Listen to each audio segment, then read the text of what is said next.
Mas Martin dito may galanga. Among gihimo ang among constitutional duty.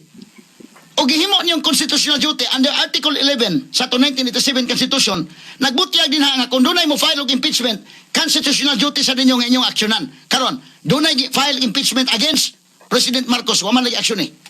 Straight to the point. Hay man ang constitutional duty. Muna ang mga tao nagkasabot ay nalang gani tani anak na. Ayaw may dadas istorya nga korupsyon. Ang kuha ni ingon nga way anomalya kana. Kay kana mo gud mahigalang mga Mary Grace Piatos o uban pa, of course, you're talking of confidential funds. That's why, kung ingon ta nga, tanawa kang Marcos confidential funds, o kini mga mayor, o kini mga governors nga dunay confidential funds, mao ginay mahimo. Dili gyud ka mo tugaan sa ngan mga higala, niya nang imong agent nga imong gibutang dito sa kontra. Code naman ang gamiton gyud kung maghisgot ka mahigala confidential funds. That is crystal clear sa mga tao. Dili gusto mo fight og patas. Mo na prangkang istorya.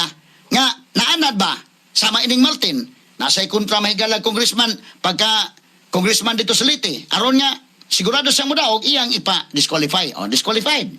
Wala siya kontra. Daog. Mo na gusto nila inana. Dili mo hatag og fair ba? Nga fair mga higala nga fight ba? Ingos Martin dito may higala nga